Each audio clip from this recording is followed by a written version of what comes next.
Good morning guys. आज हम लोग करने वाले हैं क्लास 9 का जूलियस एक्ट 1 सीन 3। आज हम लोग सबसे पहले एमसीक्यू देखेंगे। Multiple choice question. First, the third scene of act 1 happens in which of the following setting? A street in thunder and lightning. 2. Who compares a tempest dropping fire to a civil strife in heaven? Casca. 3. Who asked Casca if Caesar is to come to capital tomorrow? Cicero. 4. A very pleasant night to honest man. Which night does Cassius refer to? The night of thunder and lightning. 5. I know he would not be a wolf, but that he sees the Romans are but sheep. Whom does Cassius refer to as wolf? Caesar. 6. Oh, he sits high in all the people's heart. Whom does Casca refer? Caesar. Passage 1, question number 1. Where does this scene take place? Describe Casca's state as he enters here. What does Cicero ask him? This scene takes place in the street of Rome at night. Casca enters with his coat down. Casca enters here out of the breath and looking scared. Cicero asks him that he is going to Caesar's home or not. Question number 2. What is Casca's response? What sort of tempest does he claim to have seen earlier? Casca told, "Are you not afraid of these unsteady things happening outside?" He experiences that hard storms, rough oak trees are torn apart, tempest raining down lightning and thunderbolts. 3. Describe 3 unnatural sights that Casca mentions to show how much more terrible the present storm is. 3 unnatural sights are terrible storms that never we had experienced in the past. Tough and hard oak trees are torn apart, and a tempest raining down lightning and thunderbolts. Question number 4. Who speaks the lines quoted above? In what way is his attitude a contrast to Casca's? Cicero spoke the lines quoted above. He contrasted, unlike Casca, he was calm and philosophically agreed that the storm was indeed strange. Or he contrasts to Casca by saying that some people will explain this happening of their own perspective and may arrive to different conclusions. Question number 5. Explain constitute things. Interpret things. B. Fashion perspective. C. Clean from their purpose. They will arrive to different conclusions from the real purpose of this happening. Passage 2. Question number 1. Where does Cassius meet Casca? How does Cassius describe the night? What does he claim that he has done? Why is Casca shocked? Cassius meets Casca in a dark street of Rome. Cassius describes that fire descends from the skyline, ghosts like birds and bees behave unnaturally. Opposite to their instinctively, and old men behave like children. These all are ordinated by heaven to make as a sign of fear and warning of some abnormal things. He has gone through the storm with his chest exposed to invite the lightning to strike him. So this is why Casca is shocked, as for him the night was fearful. Question number 2. How does Cassius interpret the storm? Why? Cassius interprets the storm as God being upset about the situations in Rome. He says this because he wants to trap Casca so that Casca joins the conspiracy. Question number 3. Who is the man referred to in the above lines? To what is he compared? What does Cassius want to convey through the comparison? Caesar is the man referred to in the lines above. He has been compared as the dreadful night and the lion roaring in the capital. Cassius wants to say that Caesar is not greatest than him, because he was still outside in such thundering and storm weather. Cassius is like a lion who is outside in the street without any fear. In what sense has this man grown prodigiously and fearful as these strange eruptions according to Cassius? Caesar has become prodigious because of his growing popularity. According to Cassius, Caesar is like the dreadful night and roars like a lion, which made him more fearful. Question number 5. What comment does Cassius succeed in drawing out of Casca? What contributes to his success here? Cassius suggests that Caesar is responsible for everything and traps Casca, who blurts out Caesar's name and agrees to join the conspiracy. Passage 3. Question number 1. What has Casca just told Cassius about Caesar? Casca told, "You are not wrong what you say, as the senators indeed to invest Caesar with the royal power of kingship. He shall wear his crown by sea and land everywhere except in Italy." Question number 2. What violent response does this information draw from Cassius? Cassius then says that if such a thing happened, then he would stab his danger in his heart and kill himself. Question number 3. What does Cassius want to convey about himself as a Roman to Casca? What does he hope to achieve by this?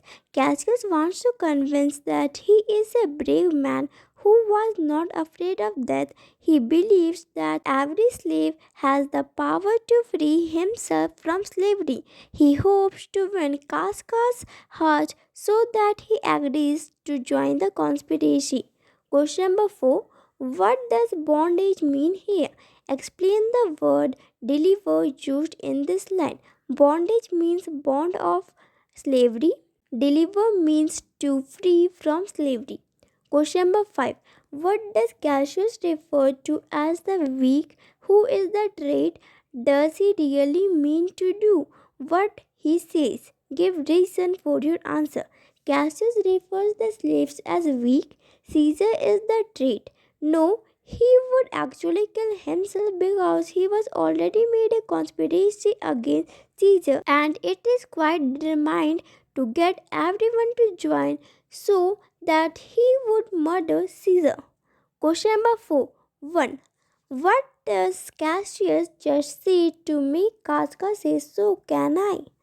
Cassius just said that he would kill himself rather than to be a slave. Therefore, Casca said this.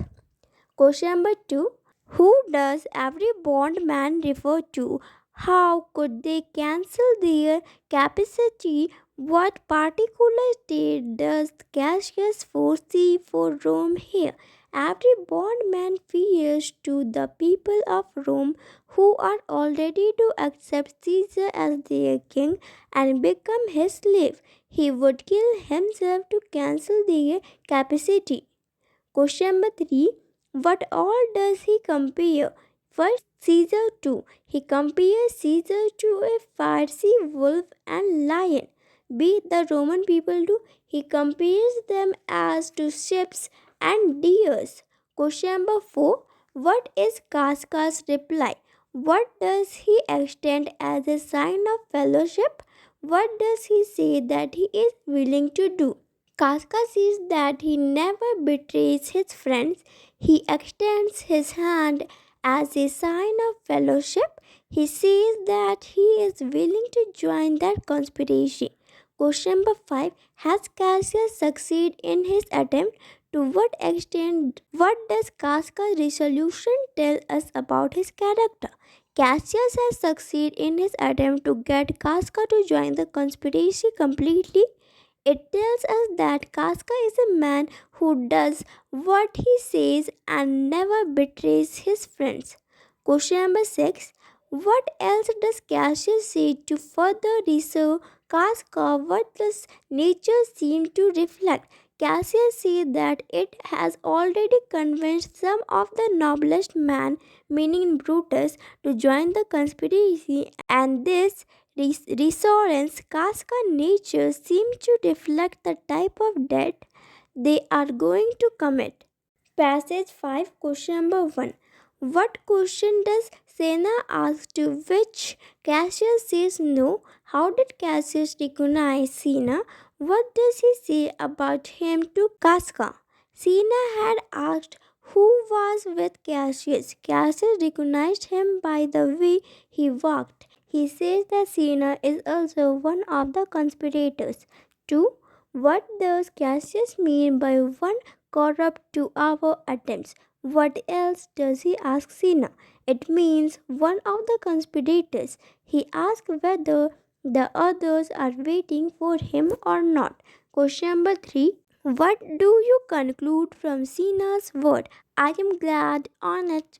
Does he answer Cassius' query? What does he say instead? Why?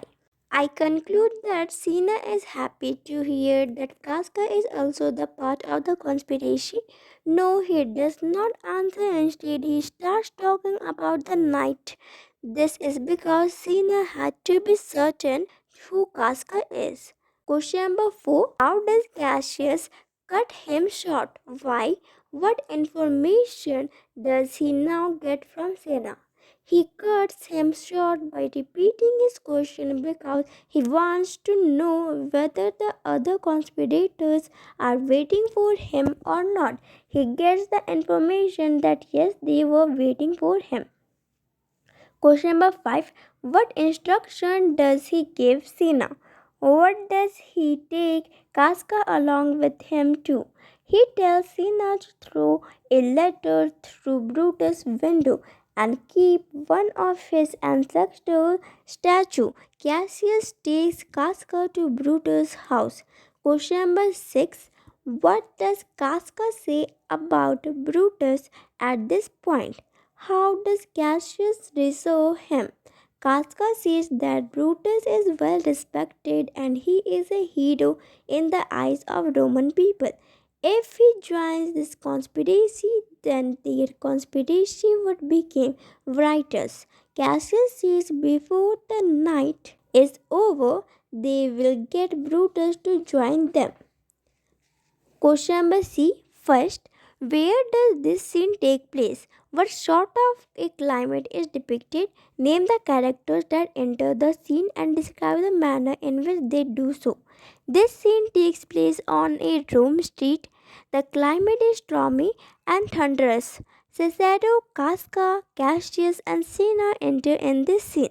Casca enters looking terrified. Cicero is calm. Cassius is also calm, and Cinna comes in a hurry. Question number 2. How does the storm link scene 1 and 2? What dramatic function does it serve in the play? What message does it convey to the audience? This storm link scene 1 and 2 because it highlights the evil act which is to be committed. It seems as a message which conveys that something bad is going to happen. 3. How does Casca interpret the storm? What is Cassius' interpretation and how is it different? Casca interprets the storm as God being at a civil war or God being angry of something insolent behavior. Cassius interprets it as a pleasant night to honest man. Their interpretation are different because Cassius being out negative meaning whereas Casca does not. Question number 4. What does Cicero say about the storm? What question does he ask as he leaves the stage? Explain the significance of this. Cicero says that the time was indeed strange. He asks whether Caesar would be at the capital tomorrow. This shows that Cicero is a dignified man who is not bothered by the storm but only cares if Caesar will go to the capital or not. Question number 5. What does Cassius' behavior in this scene reveal about his character? It reveals that Cassius is a brave man who is not afraid of any danger. Question number 6. Why is Casca pursued to join the conspiracy? What do we learn about his character from this scene? Casca is persuaded because firstly he is superstitious and secondly because he was vulnerable at the moment. Also he didn't like Caesar too. We learn that he is superstitious man who can be easily persuaded. Question number 7. In what way is Caesar linked to the storm? Why is the competition made and by whom? Caesar is linked to the storm because his thunderous setting hints towards the conspiracy which is to be carried out. Caesar has been compared to a fiery wolf and a lion by Cassius. Question number 8. Why does Cassius himself not name Caesar? Does Casca guess who he is referring to? It is because he wanted Casca to blunt out Caesar's name. Yes, Casca guessed who was being referring to. Question number 9. To what does Cassius link the Romans who would make Caesar a king? What does he call Caesar? What alloy does he use to emphasize how Caesar was using the Roman public to his own advantage? Cassius likened the Romans who would make Caesar a king with a deer, a sheep, and he called Caesar as a lion or Fastro wolf. Question number 10. How does the scene conclude? The scene concludes with Casca and Cassius going to Brutus' house to convince him to join the conspiracy against Caesar. Thank you for watching this video. Please like this video and subscribe to my channel if you are new. Thank you.